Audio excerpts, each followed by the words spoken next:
Hi there, everyone. It's Professor Pierre. I hope you're enjoying your spring break. I don't mean to interrupt your spring break. I know that some of you, however, are using this time to work on the alternate assignment paper part 2. So I wanted to post just a quick little video explaining that part 2, explaining how part 2 really is different from part 1. We did have a Zoom live office hour yesterday, April 7th. Today is April 8th. And students had some interesting questions about the paper part 2. And the main concern was that they weren't sure how part 1 and part 2 were different from each other. Like, okay, I already did a paper on these artworks. What am I doing in this second paper? So just to make it clear, for that first paper part 1, which, by the way, is due today by midnight. So tomorrow, if they're not all up there, I will be emailing some people, find out where those papers are. But a lot of them are, in fact, up on Blackboard. So that's great. And I'm really proud of you for pulling those together. That first paper was a 2-page paper where you just said that you wanted to do an exhibition at the Met on a specific theme, and then you picked 4 different artworks within that theme, and you are proposing this exhibition to the board of directors at the Met. The only thing you should have included about the artworks, about the 4 artworks in that paper, was just what they were, the title, the artist, the date, where they're currently located, and description of what they looked like. Maybe a sentence or two about how they fit in your theme. So, for example, if you chose Van Gogh's Starry Night and your theme is images of landscapes in 19th century art, then you would explain, I chose this landscape. It's a scene of the outside. It shows the sky. It shows the moon very brightly painted in yellow with a little town below it that has buildings and a church, etc. So that first paper should not have included any facts about the artwork. You were just saying that you wanted to use them because they fit in your theme, and then describing the artwork. That's it.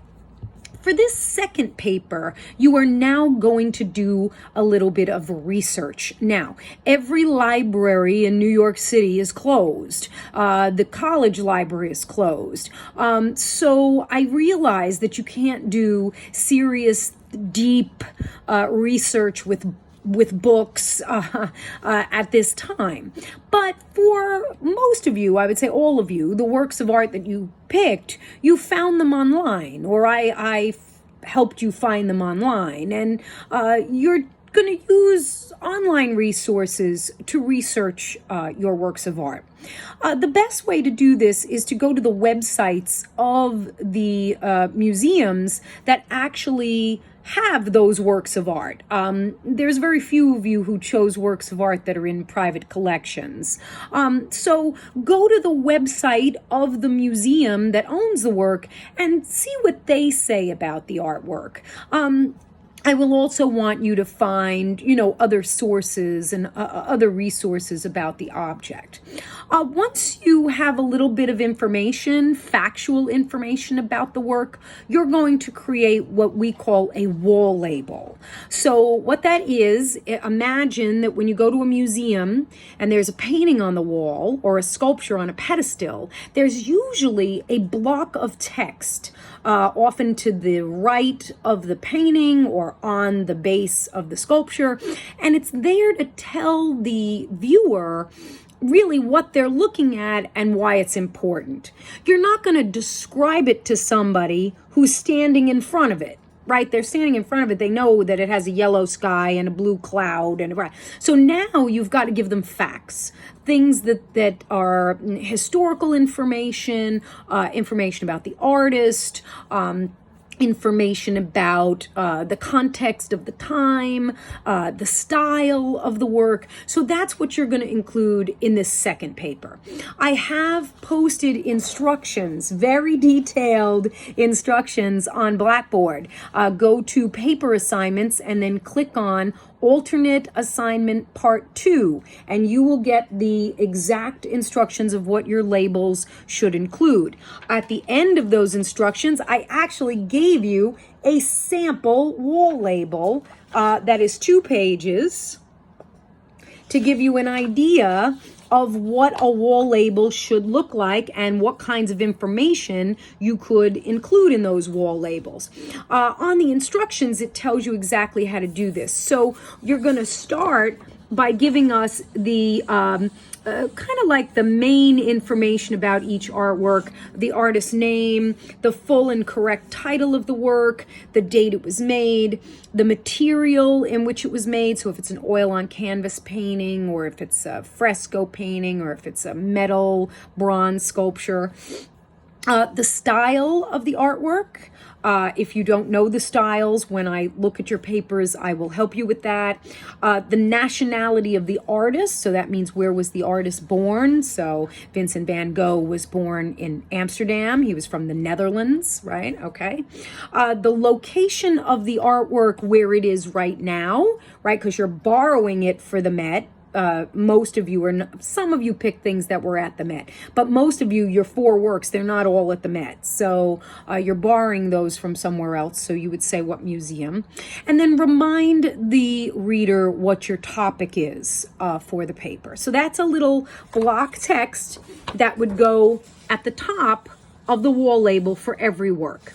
Then you start writing your paragraphs for your wall label.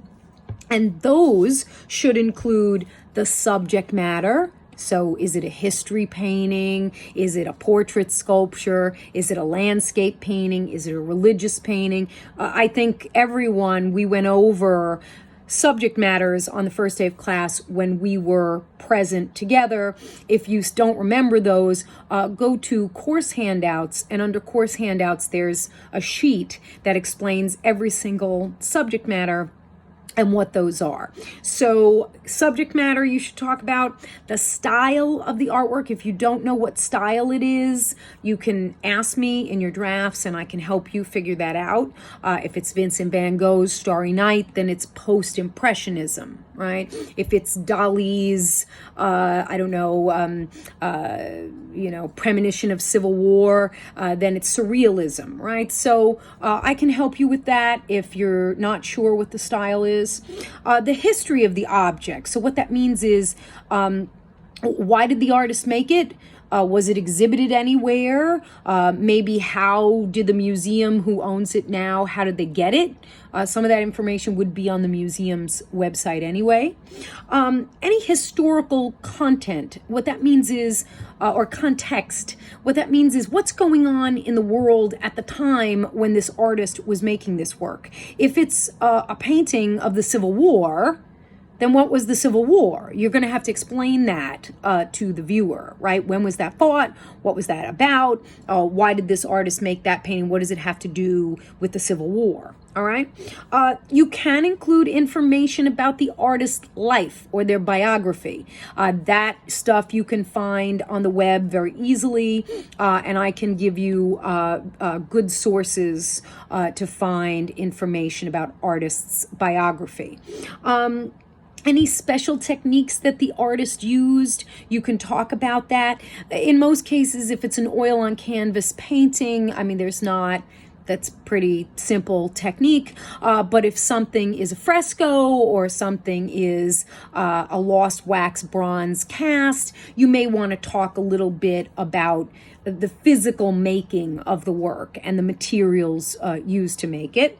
Any influences that the artist may have had. For example, maybe if you chose something by, let's say let's say somebody like Kirchner, who was a German artist, who was an expressionist. He loved Vincent van Gogh's work, and he was inspired by Van Gogh. And so if you see any influences in your reading, then you could put that in.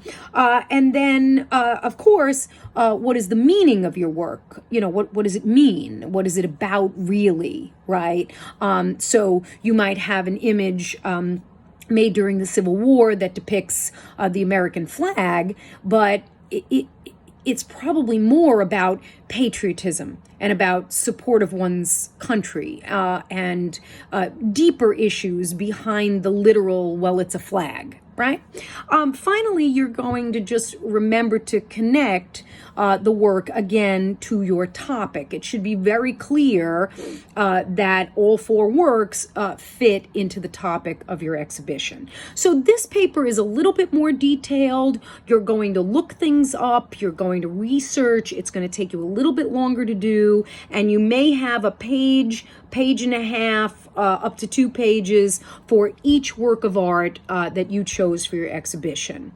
So imagine that your exhibition proposal has been accepted by the board of directors, and now you've got to do the research about each piece to write the wall labels for when they come to the museum and get hung on the wall or put on a pedestal, that you have information for the visitor so that they could learn more about your artwork.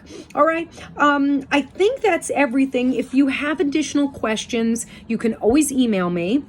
You will send these papers to me by email, and my Kingsborough email or my Gmail, and I will edit them for you. I will make corrections. I will cross things out. I will say you need this here or there, and then I will send it back to you. You fix it, and then you'll post those to Blackboard. Those are due emailed to me on April 29th. I will get them back to you. It usually takes me about a week. So that following week, I think April 29th is a Wednesday. So the May, whatever that next week is, I will get them back to you, and then you will post them to Blackboard corrected. All right. So I will look at all of those. Make sure you send me those papers as either a Word document or a Google Doc, or if you have to, in the text of an email, so that I can edit it. If you send it to me as a PDF, then I have to convert it to Word.